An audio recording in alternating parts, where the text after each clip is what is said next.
Good morning students. आज अपन business study की second class यहाँ पे देख रहे हैं। सेकंड क्लास में आज अपन मैनेजमेंट के फीचर्स के बारे में अपन स्टडी करेंगे। फर्स्ट क्लास जहाँ तक मुझे याद है या आप सभी लोगों ने पढ़ा होगा कि अपन ने मैनेजमेंट की डेफिनेशन के बारे में पढ़ा था कि what is the definition of management कहते किससे हैं, क्यों इसे सभी जगह एक्सेप्ट किया जाता है।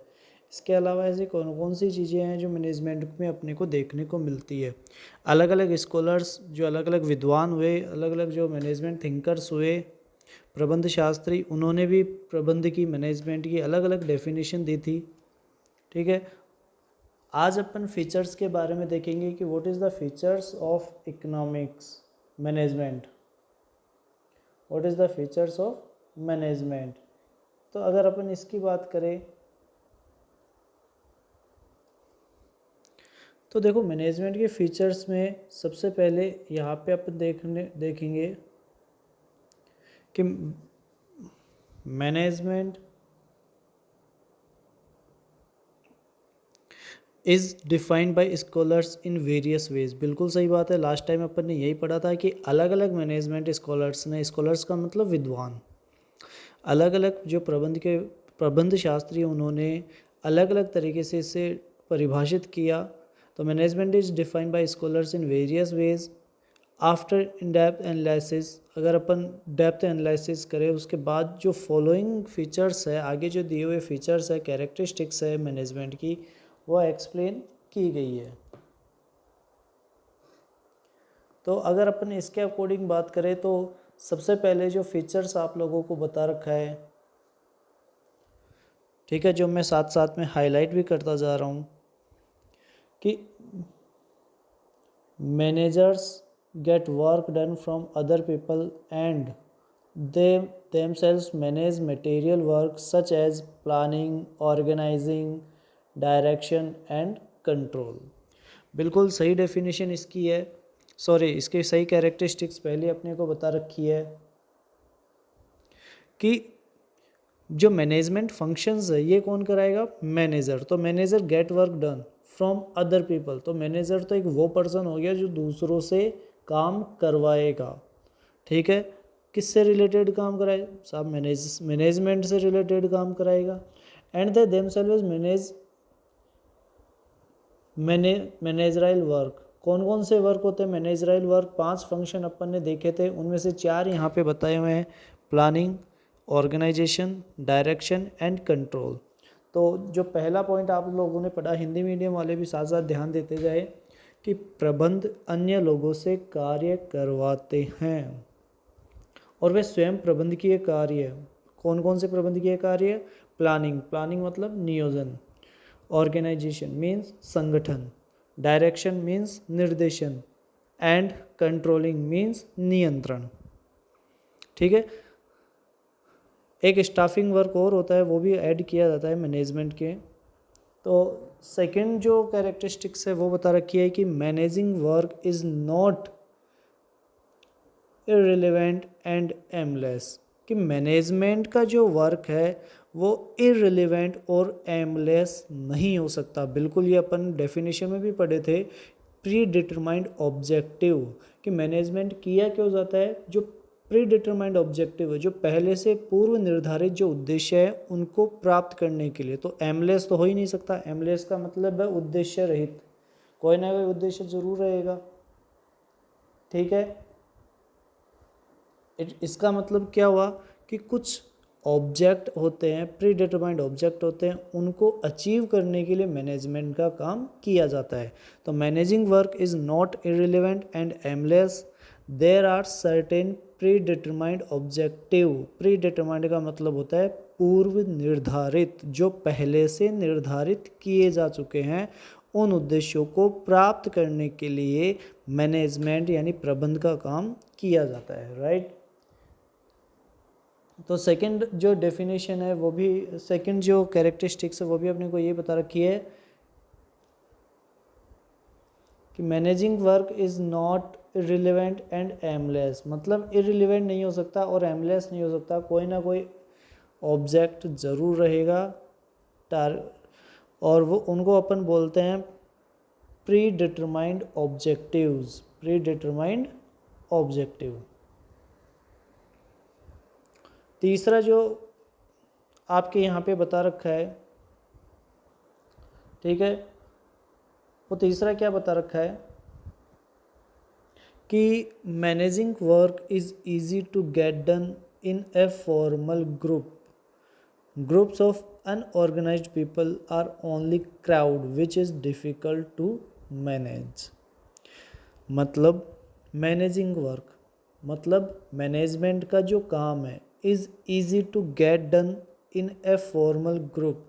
फॉर्मल ग्रुप का मतलब होता है जो किसी एक पर्टिकुलर ऑब्जेक्ट को अचीव करने के लिए एक साथ हुए हैं। फॉर एग्ज़ाम्पल स्कूल में स्टाफ का ग्रुप, वो एक फॉर्मल ग्रुप है क्योंकि वहाँ पे जितने भी वो टीचर्स हैं, जो भी स्टाफ है, उन सबका एक कॉमन ऑब्जेक्ट होता है, वो होता है स्कूल की प्रोग्रेस।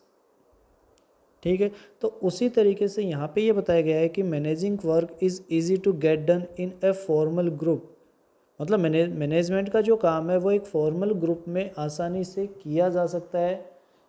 अगर मान लो कि वो लोग अनऑर्गेनाइज्ड पीपल्स की अगर अपन बात करें, जैसे कोई भी एक ऐसी जगह ले ले जैसे रेलवे स्टेशन, अगर रेलवे स्टेशन की अगर अपन बात करें, वहाँ पे बहुत सारे लोगों का एक ग्रुप रहता है, ठीक है, बहुत सारे लोग रहते हैं, लेकिन वो अनऑर्गेनाइज्ड पीपल है, वो असंगठित लोग हैं, उसको केवल और केवल भीड़ बोला जाता है, जिसको मैनेज करना बहुत डिफ़िकल्ट होता है, जिनका प्रबंध करना बहुत कठिन होता है। तो तीसरी जो डेफिनेशन है, तीसरी जो कैरेक्टरिस्टिक्स है, उसमें अपने को एक बहुत इजी सी बात जो देखने को मिली है वो यही है कि managing work is easy to get done in a formal group. Groups of unorganized people, यानी कि असंगठित लोगों का जो ग्रुप होता है, समूह होता है, वो केवल और केवल भीड़ कहलाता है, जिसको मैनेज करना डिफ़िकल्ट है। ठीक है साहब। फोर्थ कैरेक्टरिस्टिक्स जो अपने को बता रखी है वो भी बहुत इजी है, अपने को जनरली देखने को मिलता है कि management is a human work.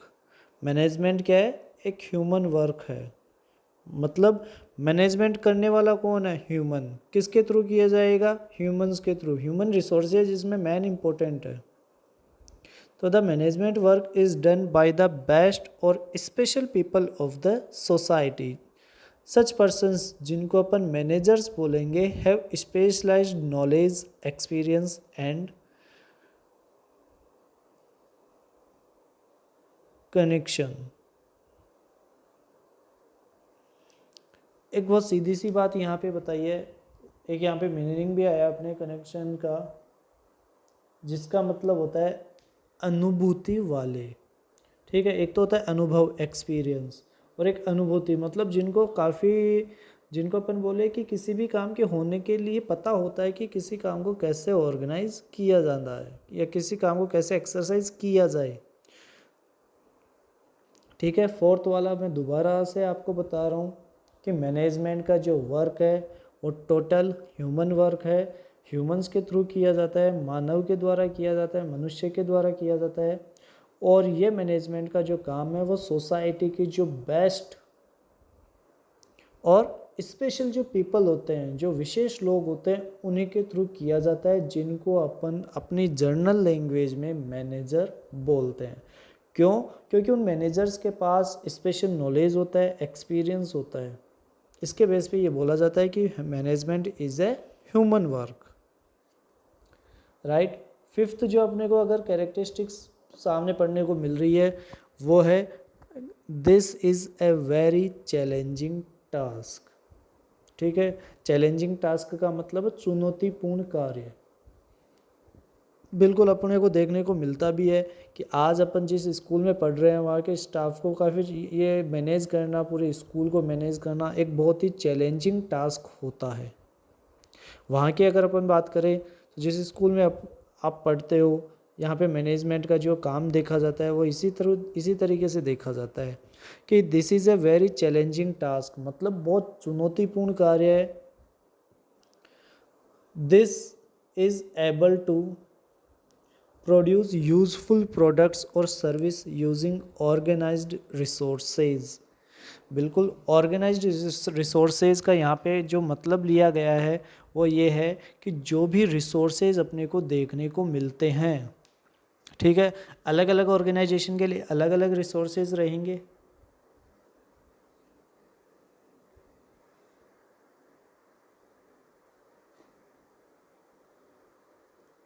तो यह हिंदी में अगर इस बात को बोला जाए तो यह एक अत्यधिक चुनौतीपूर्ण कार्य है। यह असंगठित संसाधनों का उपयोग करता है और उपयोगी उत्पादों या सेवाओं का उत्पादन करने में सक्षम होता है। मीन्स अगर इसको अपन देखें, it is very challenging task. क्यों? It is able to produce, किस चीज़ के लिए अपने को एबल बनाता है, योग्य बनाता है, यूजफुल प्रोडक्ट्स और सर्विस, कि यूजफुल प्रोडक्ट्स और सर्विस को प्रोड्यूस किया जाए। यहाँ पे मैं इस बात को अंडरलाइन कर रहा हूँ। और सर्विस कैसे? यूजिंग ऑर्गेनाइज्ड रिसोर्सेज, ठीक है। इसके बेस पे अपन ये बोल सकते हैं कि मैनेजमेंट का जो वर्क है एक बहुत ही चैलेंजिंग टास्क ये मैनेजर्स के लिए होता है। सिक्स्थ जो पॉइंट है अपने को, उस 6 वाले पॉइंट में अपन पढ़ेंगे कि managing is a creative task that contribute to the creation of maximum productivity by increasing the effectiveness and efficiency of these instruments। बिल्कुल सही बात है। इस बात को अगर अपन इस पूरी लाइन को अगर अपन एक एक वर्ड टू वर्ड पढ़ें और इसे एलिब्रेट करें तो किस तरीके से अपन इसे एक्सप्लेन कर पाएंगे कि managing is a creative task. Creative word एक बहुत ही जनरल वर्ड है जो अपन बहुत बार सुनने को मिलता है कि यार ये पर्सन तो बहुत क्रिएटिव है, यार इसने क्या क्रिएटिव काम किया। क्रिएटिव मीन्स जो पहले किसी ने नहीं देखा लेकिन वो पहली बार हुआ होगा, वो एक, या फिर कोई एग्जिस्टिंग काम को अपन, किसी भी एग्जिस्टिंग वर्क को अपन नए तरीके से अगर कर देते हैं तो उसे क्रिएटिव फंक्शन या क्रिएटिव टास्क कहते हैं। तो मैनेजमेंट भी क्या है? एक क्रिएटिव टास्क है। हर कोई मैनेजमेंट का वर्क नहीं कर सकता, ठीक है। कैसे? अब ये क्रिएटिव कैसे है?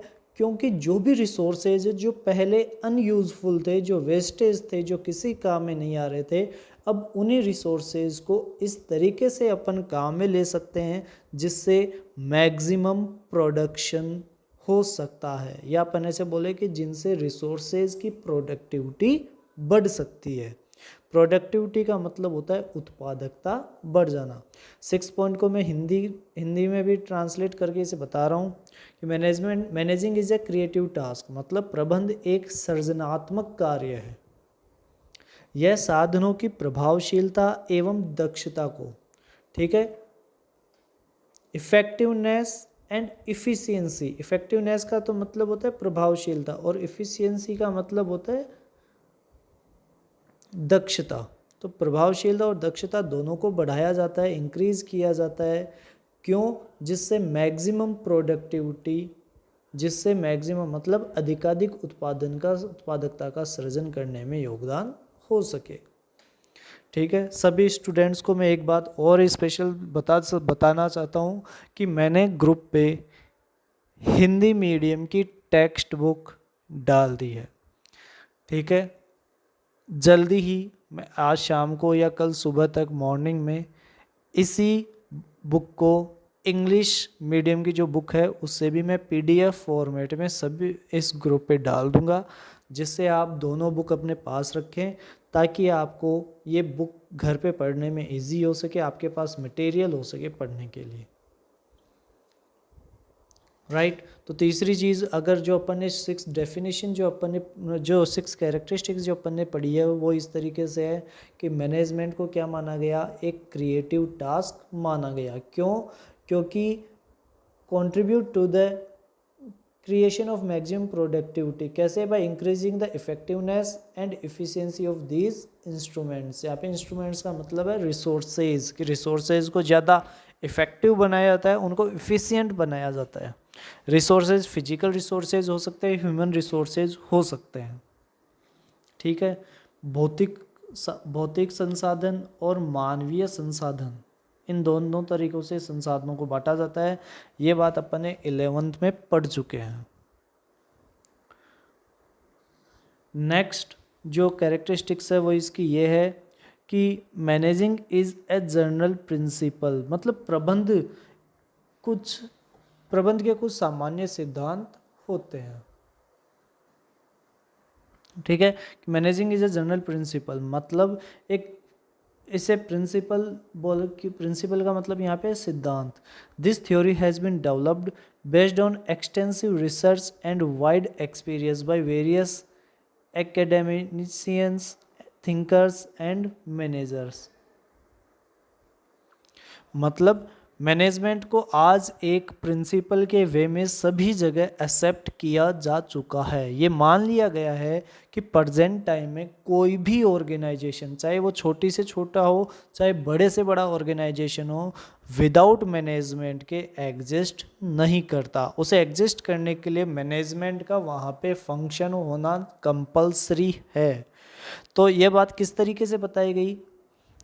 This theory has been developed, यानी कि ये जो सिद्धांत, ये जो थ्योरी है किस बेस पे डेवलप हुई?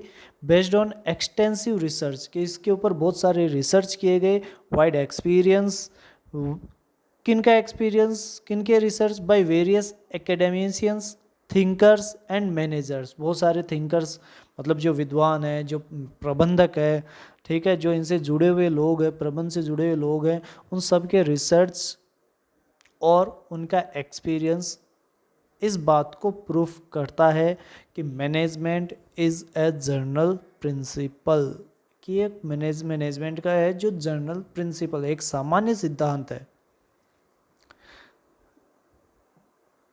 नेक्स्ट जो कैरेक्टरिस्टिक्स है वो है the manager should have the ability to lead, कि एक मैनेजर के पास क्या होनी चाहिए?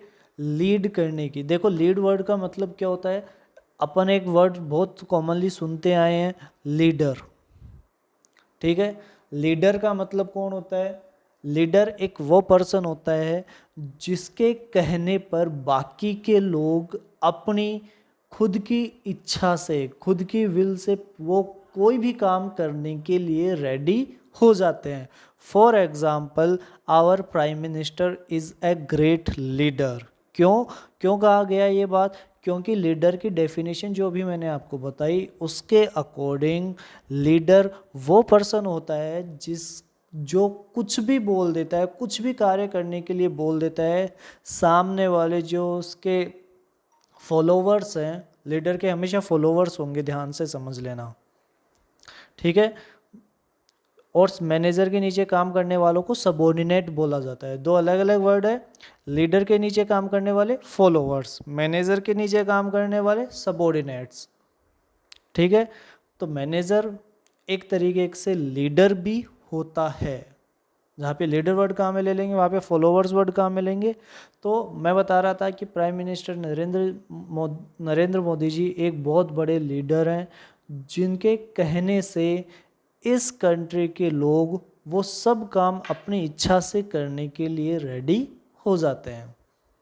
तो इसी तरीके से अगर अपन देखें तो ये काम तो एक ऑर्गेनाइजेशन में मैनेजर भी करता है कि मैनेजर अपने सबॉर्डिनेट्स को जो कुछ भी बोल देता है, ठीक है, वो काम करने के लिए वो सबॉर्डिनेट्स रेडी हो जाते हैं। तो मैनेजर इस जगह पर एज ए लीडर अपनी पोजीशन रखता है, ठीक है, लीड करने का। इसको हिंदी में अपन बोलेंगे कि नेतृत्व करने का गुण एक प्रबंधक में होना चाहिए।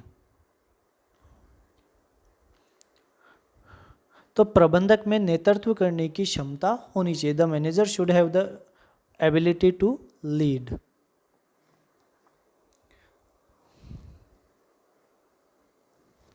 नाइन्थ जो इसमें बता रखा है कि the managers does whether he does whatever he does by decision making, कि मैनेजर एक प्रबंधक जो भी करता है वो सब डिसीजन मेकिंग से करता है। Decision making is a process, ठीक है। कोई भी काम करने से पहले जिसके बारे में जिसके बारे में एक प्रोसेस से गुजरा जाता है कि वो काम करना है या नहीं करना, अलग अलग स्टेप्स के थ्रू, उसे अपन डिसीजन मेकिंग प्रोसेस बोलते हैं, जिसके बारे में अपन आगे के चैप्टर में बहुत एक्सप्लेन तरीके से इसके बारे में पढ़ेंगे।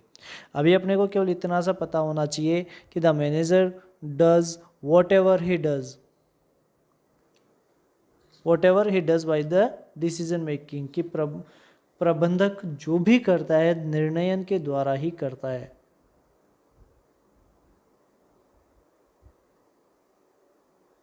मीन्स हर एक मैनेजर को एवरी टाइम कोई ना कोई डिसीजन लेना पड़ता है, चाहे वो किसी काम को करने के लिए हो या किसी काम को नहीं करने के लिए हो। डिसीजन दोनों तरीके से लिया जाता है।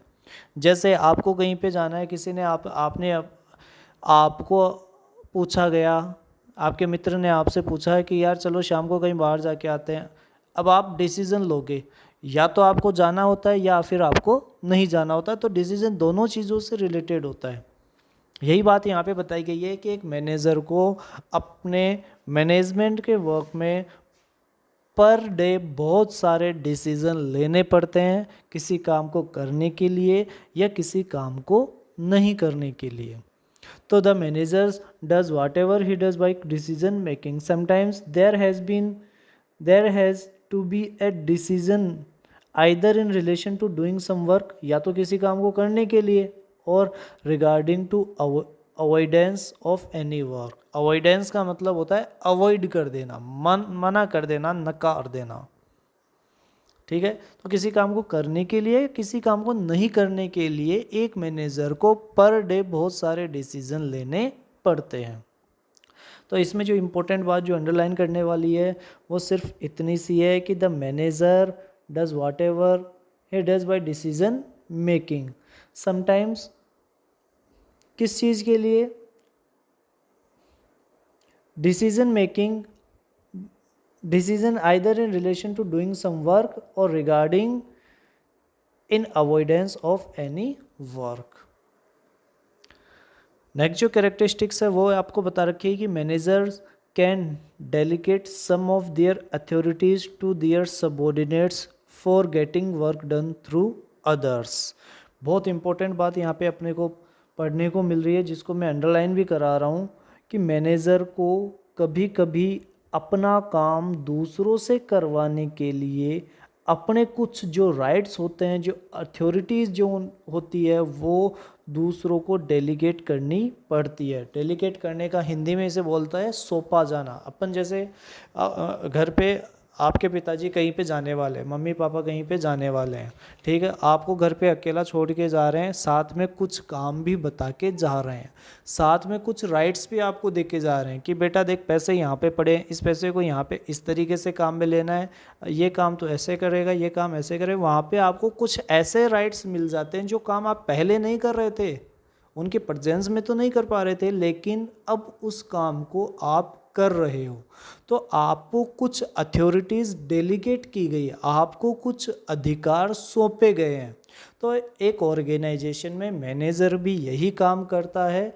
एक मैनेजर अपने सबऑर्डिनेट्स, मतलब जो अधीनस्थ होते हैं, मैनेजर के नीचे, एक प्रबंधक के नीचे काम करने वाले जो अधीनस्थ होते हैं, उनसे काम करवाने के लिए कुछ राइट्स, कुछ अथॉरिटीज़ उनको डेलीगेट की जाती है। दोबारा से इस लाइन को पढ़ेंगे अपन कि मैनेजर कैन डेलीगेट, कर सकता है, सम ऑफ देयर अथॉरिटीज़, कुछ उसके जो अथॉरिटीज़ है, किसको डेलीगेट कर सकता है? To their subordinates. क्यों, किस लिए करे भाई? सबऑर्डिनेट्स को अपन जो है अथॉरिटी डेलीगेट क्यों करे? For getting work done through others, क्योंकि उसे दूसरों से कुछ काम करवाना है। हाँ, ऐसा भी हो सकता है कि subordinate can further delegate some of their authorities to their subordinates, एक के नीचे एक, ठीक है। इसका मतलब जो सबऑर्डिनेट्स है वो भी अपने कुछ जो अथॉरिटीज़ है अपने से नीचे वाले सबऑर्डिनेट को वापस से क्या कर सकता है? डेलीगेट कर सकता है। Therefore every subordinate also become responsible for its assign authorities.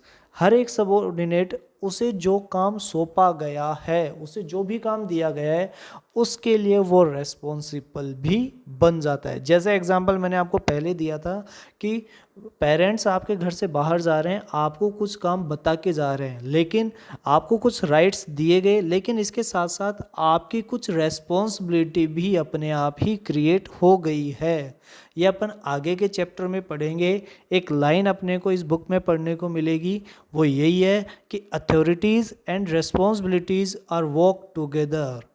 Authority और रेस्पॉन्सिबिलिटी दोनों साथ साथ चलते हैं। जहाँ पे आपको कुछ काम करने की अथॉरिटी मिलती है, कुछ राइट्स मिलते हैं, तो उस काम से रिलेटेड आपकी कुछ रेस्पॉन्सिबिलिटी भी क्रिएट हो जाती है। Therefore, every subordinate also become responsible for its assigned authorities. Consequently, the level of authorities and responsibilities at each level of the organization is created. इसका मतलब हर एक लेवल पर ऑर्गेनाइजेशन में मैनेजमेंट के जितने भी लेवल होते हैं सभी जगह कुछ अथॉरिटीज़ डेलीकेट की जाती है और हर एक लेवल पर कुछ ना कुछ रेस्पॉन्सिबिलिटी भी क्रिएट हो जाती है। नेक्स्ट जो अपनी कैरेक्टरिस्टिक्स है उसके बारे में अगर अपन देखें, तब management work is affected by the internal and external environment of the organization and at the same time affect it too. इसका मतलब क्या होता है, मैनेजमेंट का जो काम होता है, मैनेजमेंट का जो फंक्शन होता है, ये वर्क इंटरनल और एक्सटर्नल एनवायरनमेंट जो भी ऑर्गेनाइजेशन का होता है इससे इफ़ेक्ट होता है। और एक ऑर्गेनाइजेशन इंटरनल और एक्सटर्नल एनवायरनमेंट को इफ़ेक्ट भी करता है। दोनों बातें बहुत अलग अलग है, ध्यान से समझना। वापस से बोल रहा हूँ कि मैनेजमेंट का जो काम होता है वो इंटरनल और एक्सटर्नल एनवायरनमेंट से अफेक्ट होता है और इंटरनल और एक्सटर्नल एनवायरनमेंट को अफेक्ट भी करता है। इस बात को अगर मैं हिंदी में बोलूँ तो हिंदी मीडियम वाले भी इस बात को देख लें कि प्रबंध का जो कार्य होता है वो संस्था के अंदर व बाहर के वातावरण से प्रभावित होता है, सही बात है, और उसे प्रभावित करता भी है। ठीक है, अब बात आती है कि साहब ये इंटरनल और एक्सटर्नल एनवायरनमेंट, यहाँ पे तो दो चीज़ें आ गई कि सर इंटरनल एनवायरनमेंट तो अपन किसे बोले और एक्सटर्नल किसे बोले। बेटा वो इंटरनल एनवायरनमेंट का मतलब होता है एक ऑर्गेनाइजेशन के अंदर जो भी रिसोर्सेज हैं वो सब इसमें आ जाते हैं, चाहे वो एम्प्लॉयर और एम्प्लॉय हो, चाहे कोई अदर रिसोर्सेज हो, कि ह्यूमन फिजिकल रिसोर्स, सभी आपके इस इंटरनल एनवायरनमेंट में आ जाते हैं। जबकि एक्सटर्नल एनवायरनमेंट में क्या क्या आता है, एक्सटर्नल एनवायरनमेंट में इकोनॉमिक, सोशल, पॉलिटिकल, टेक्नोलॉजिकल, ये सारे जो चीज़ें हैं, ठीक है, तो ये सारी चीज़ें आपके एक्सटर्नल एनवायरनमेंट में आ जाती है। तो there are employees and resources employed in the internal environment, whereas in the external environment, मतलब एक्सटर्नल एनवायरनमेंट में क्या क्या चीज़ें इंक्लूड होगी, economic, social, political and technological environment.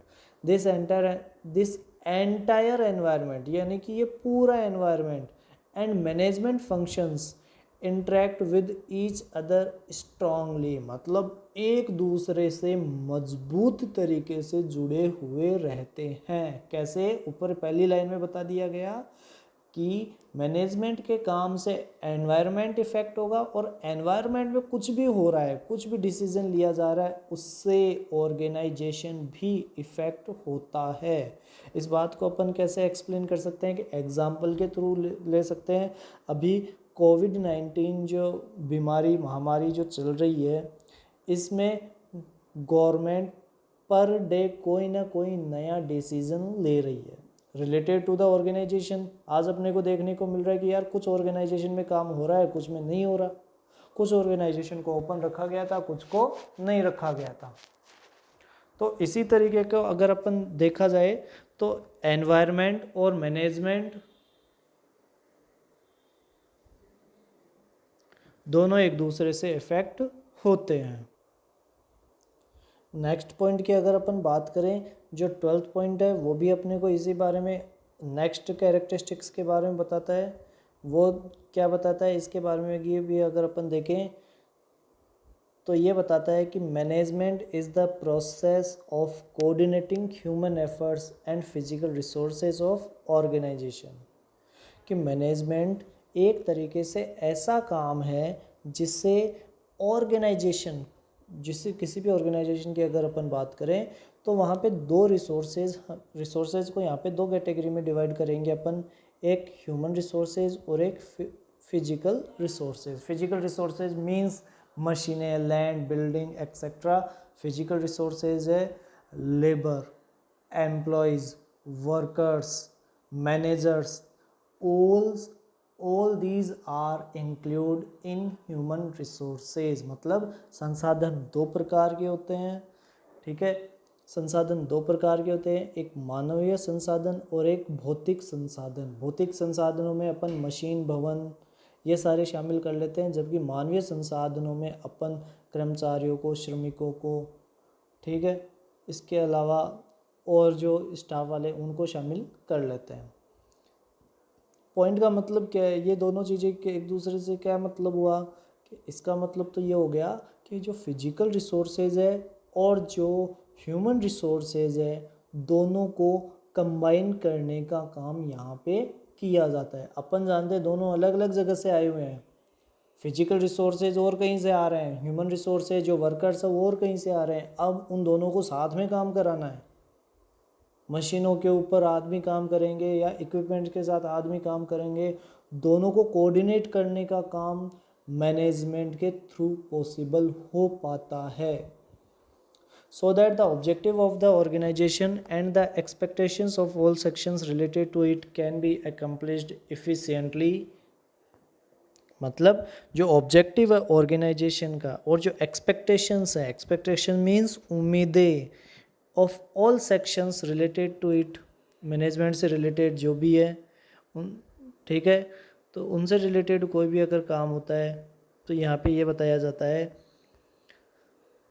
कि ऑब्जेक्टिव जो ऑर्गेनाइजेशन का है, जो एक्सपेक्टेशंस है सभी सोसाइटी जो इससे रिलेटेड है उनको इफ़िशियंटली एकम्प्लिश्ड का मतलब होता है पूरा किया जाना, उनको इफ़िशियंटली एकम्प्लिश्ड किया जाता है एंड इफ़ेक्टिवली।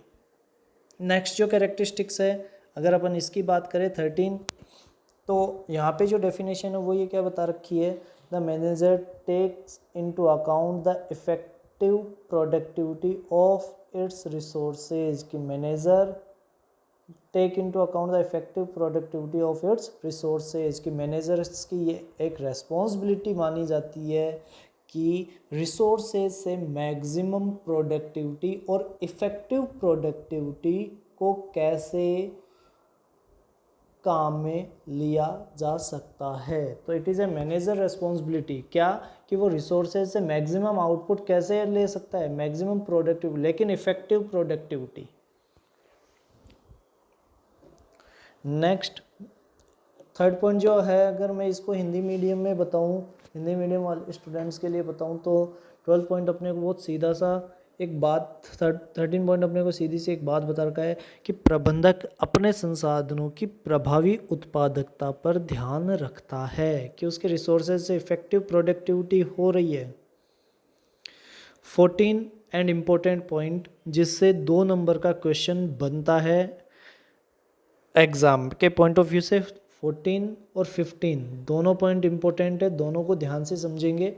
सबसे पहले 14 पॉइंट अपने को बता रखा है कि मैनेजमेंट इज़ यूनिवर्सल। कि मैनेजमेंट जो है वो तो यूनिवर्सल है, मतलब यूनिवर्सल का मतलब हो गया जो सभी जगह पाया जाता है। इट मीन्स कोई भी ऑर्गेनाइजेशन छोटा हो या बड़ा हो, एक ट्रस्ट हो चाहे एक टेम्पल हो चाहे मॉस्क्यू हो, कोई सा भी ऑर्गेनाइजेशन हो, कोई सा भी ऑर्गेनाइजेशन हो, सभी जगह मैनेजमेंट पाया जाता है।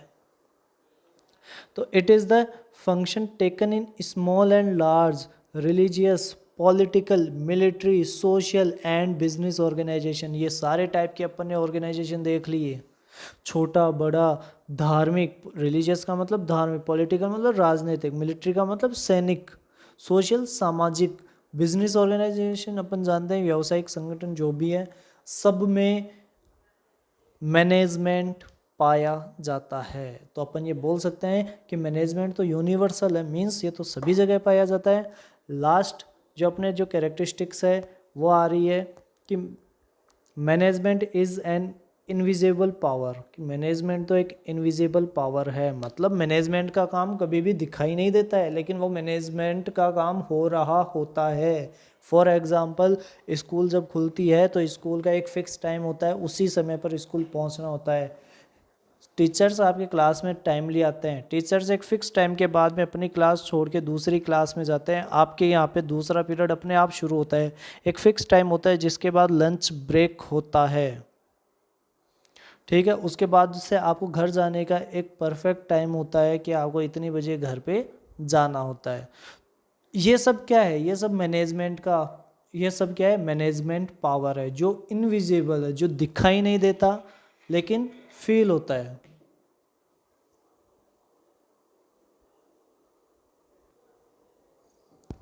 तो management is an invisible power, आगे इसको एक्सप्लेन किया हुआ है, it can not be seen and tells, ना इसे देखा जा सकता है ना इसे छुआ जा सकता है, but on the basis of result of its efforts, लेकिन मैनेजमेंट के जो एफर्ट्स किए गए हैं उसका जो रिजल्ट निकलता है उससे इस मैनेजमेंट को फील किया जा सकता है, मैनेजमेंट की प्रेजेंस को फील किया जा सकता है। तो इस बात को मैं यहाँ तक अंडरलाइन करना चाहूँगा कि इट कैन नॉट बी, ध्यान से समझना, it can not be seen and touched, इसे ना देखा जा सकता है ना छुआ जा सकता है, but on the basis of result of its efforts, management के जो भी एफर्ट्स है उसके रिजल्ट के बेस पर दो the presence of management can be field, management की जो प्रेजेंस है इसको फील किया जा सकता है।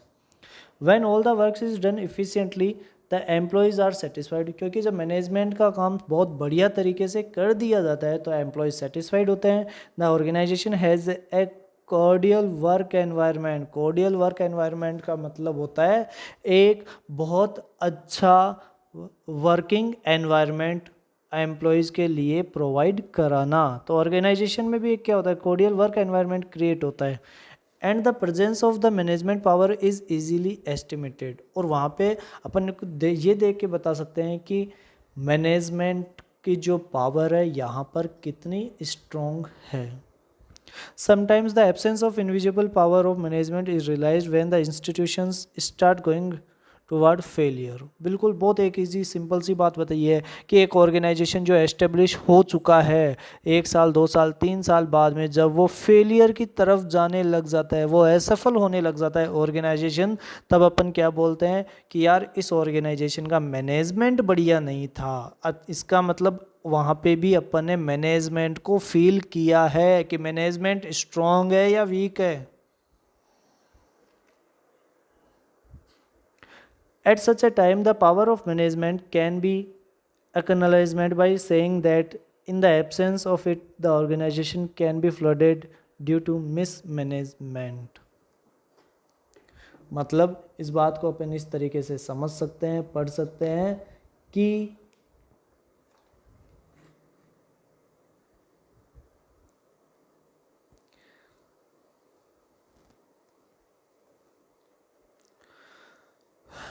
इस बात को अपन इस तरीके से समझ सकते हैं कि कभी कभी ये जो इनविजिबल पावर है इसकी एब्सेंस में, इसकी अनुपस्थिति में संस्था जो ऑर्गेनाइजेशन होता है वो फेलियर की ओर जाने लग जाती है, और एक समय लोग यह कहकर इसको स्वीकार करते हैं कि संस्था कुप्रबंध के कारण डूब रही है। Organisation can be flooded due to mismanagement, flooded का मतलब यहाँ पे है डूब जाना, ठीक है। यहाँ पे मैं जो 14 और 15 पॉइंट है, लास्ट के 2 पॉइंट ये हिंदी मीडियम के लिए भी बोल रहा हूँ कि प्रबंध एक सार्वभौमिक क्रिया है, वह छोटे बड़े धार्मिक, राजनीतिक, सैनिक, सामाजिक, व्यावसायिक आदि संगठनों में की जाने वाली क्रिया है, मतलब सभी जगह ये पाई जाती है। 15 पॉइंट है कि प्रबंध एक अदृश्य शक्ति है, एक इनविजिबल पावर है जिसे देख नहीं सकते, छू नहीं सकते, लेकिन इसके प्रयासों के परिणाम के आधार पर इसकी उपस्थिति का अपन अनुमान लगा सकते हैं। उसके एफर्ट्स के बेस पर अपन, रिजल्ट के बेस पे अपन उसकी प्रेजेंस को फील कर सकते हैं, उसकी उपस्थिति का अपन अनुमान लगा सकते हैं। जब संस्था में सभी कार्य सुचारू रूप से होते हैं, टाइमली सारे काम हो रहे हैं, कर्मचारी संतुष्ट हैं और संस्था में सौहार्दपूर्ण कार्य वातावरण बना हुआ है, तब प्रबंध शक्ति की उपस्थिति का अनुमान लगाया जाता है। कभी कभी इस अदृश्य शक्ति का इसकी अनुपस्थिति का एहसास तब होता है जब वह संस्था असफलता की ओर जाने लग जाती है। ये इसके फीचर्स थे। आज अपन इसके फीचर्स के बारे में ही पढ़ेंगे। कल अपन एक चीज़ इसके बारे में और पढ़ेंगे कि मैनेजमेंट के ऑब्जेक्टिव्स क्या क्या हैं, कि प्रबंध के जो उद्देश्य हैं, ऑब्जेक्टिव मतलब उद्देश्य, कि प्रबंध किया क्यों जाए, क्या रीज़न है कि अपन प्रबंध का काम करेंगे। मैनेजर बोल दे कि यार मैं क्यों करूं मैनेजमेंट का काम, मेरे क्या है। तो मैनेजमेंट के कुछ ऑब्जेक्टिव होते हैं, उन ऑब्जेक्टिव्स को अचीव करने के लिए मैनेजमेंट का काम किया जाता है। मतलब कुछ उद्देश्य ज़रूर होते हैं, जिन उद्देश्यों को प्राप्त करने के लिए मैनेजमेंट का काम किया जाए, या अपन सिंपल भाषा में बोले, बहुत साधारण भाषा में बोले कि प्रबंध के कुछ उद्देश्य होते हैं। ये उद्देश्य क्या होते हैं, इसके बारे में अपन जो है वो कल पढ़ेंगे।